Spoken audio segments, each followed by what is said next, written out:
Hello everyone, my name is Cora. Welcome back to my channel, Pampered Pages, and welcome to my lengthy end of summer used book haul of epic proportions. Up first is a find from my library's friend's bookstore, Call Me By Your Name by Andre Asman. Earlier this summer, I listened to Adelaide by Genevieve Wheeler, and Call Me By Your Name was frequently mentioned by the MC Adelaide. A film adaptation also came out in 2017, which I haven't seen, but depending on my feelings for the book, I may just have to watch. Per the blurb, Call Me By Your Name follows the relationship between an adolescent boy and a summer guest who comes to stay at his parents' mansion on the Italian Riviera. Over the course of 6 weeks, the two share an experience that, quote, marks them for a lifetime. I actually featured this book in a short form upload, which I'll link, but I was very excited to find it, and I'm curious to read a story that was referenced in another. If you watched my Ultimate Bookish DIML, these next 5 titles will look very familiar. They are all from The Book Rescuers, which is a local used book and media store here in the Tampa Bay area. I have featured them in several videos, but this summer I feel like we've been like this. In alphabetical order, I found a copy of Before the Coffee Gets Cold by Toshikazu Kawaguchi. This is a book I started reading as an ebook from my library, then put in a hold for the physical book, and on the day I went to pick up my copy of the physical book to read from my library, I found this one. Coincidence? I think not! Next is My Grandmother Asked Me to Tell You She's Sorry by Frederick Bachman. Per the blurb, this story follows 7-year-old Elsa who sets off on an adventure after her late grandmother leaves behind a series of letters apologizing to people she has wronged. It is said to be a story about life and death and one of the most important human rights, the right to be different. Now, I've heard many people speak positively about Frederick Bachman, so I'm looking forward to finally diving into his writing. We've got a historical read next, The First Ladies by Marie Benedict and Victoria Christopher Murray. This novel accounts the relationship between First Lady Eleanor Roosevelt and civil rights activist and educator Mary McLeod Bethune. Per the blurb, this is a story about 2 different yet equally formidable, passionate, and committed women and the way in which their singular friendship helped form the foundation for the modern civil rights movement. This book already has me in research mode, and just from a quick peruse, I think I'm really going to enjoy the dual POV format. When a book has the word lost in the title, there is a strong possibility I will probably end up loving it, so here's to hoping my time with the Library of Lost Dollhouses by Elise Hooper becomes a new fave. This story follows the head curator of a beautiful archival library, Tildy Barrows, whose life takes an unexpected twist when 2 things happen. First, she learns that the library is on the verge of bankruptcy, and second, Tildy discovers 2 never-before-seen dollhouses. After finding clues within these miniatures, she starts to believe that the influential heiress who established the library a century ago is conveying one final important message. Spanning the course of a century, this novel is said to be a warm, bright, and captivating story of secrets and love that embraces the importance of illuminating overlooked women of the past. I feel like my brain is already forming connections to other favorite reads, and I'm incredibly eager to find out more. Speaking of which, after watching bits and pieces of an interview with this author, I've also learned that there is a character named Cora. So, consider my interest through the dollhouse roof. Perhaps another coincidence? I think not! And my final book in this grouping is a title I read many, many years ago, The Perks of Being a Wallflower by Stephen Chbosky.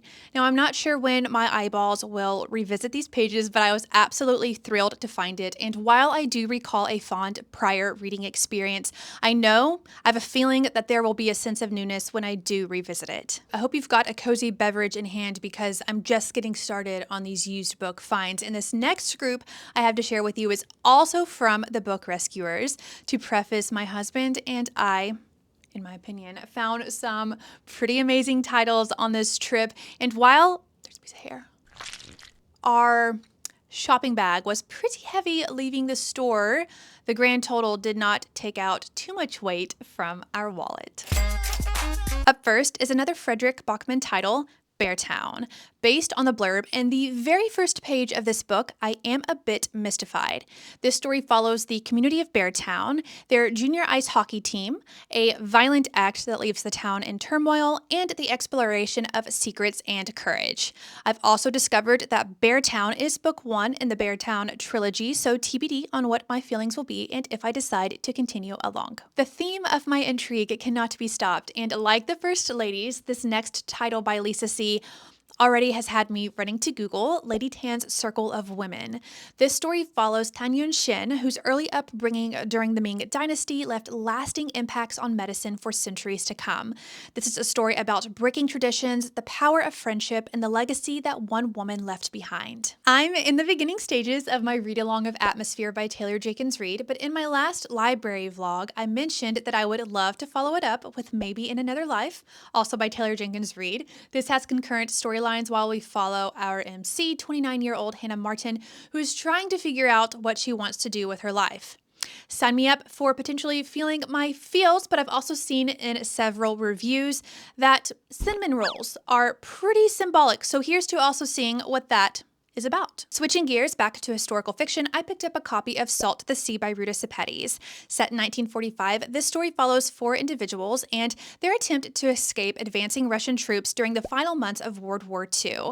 Now, I have an impression that this is going to be a heavier read, but also an informative one that hopefully has me exploring its context much further after its final page. This next title immediately caught the attention of my eyeballs, The Girl Who Fell Beneath the Sea by Axie Oh.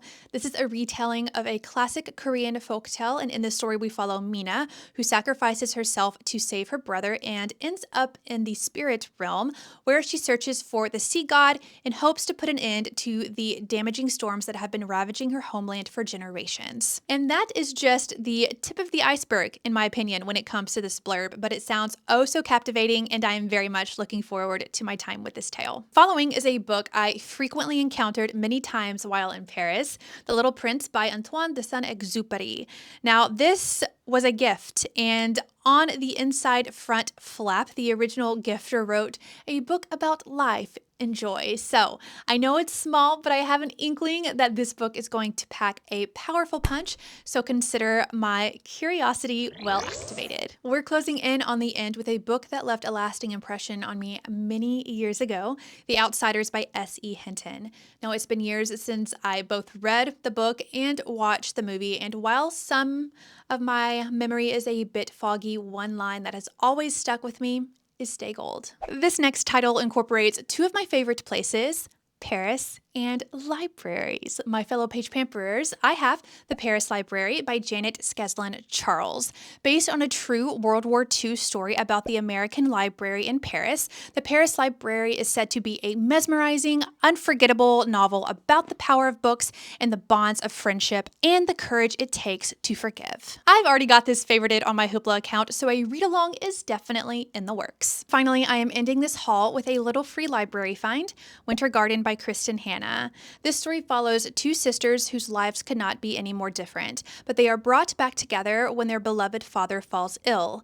Now, on his deathbed, he asks one more promise from them, that the fairy tale their mother used to tell will be shared once more, and this time all the way to the very end. Thus begins the journey back into their mother's life, and with it, a secret that will shake the very foundation of their family. So many of these titles have been inspiring me to learn more, and if that's how I feel before reading them, I can only imagine how I am going to feel afterward. In my opinion, this summer has brought forward some truly amazing secondhand gems, and I'd love to know if any of these titles have piqued your curiosity as they have mine. As always, thank you so much for watching. I hope each of you have a beautiful day, and I look forward to hopefully seeing you soonish. Bye!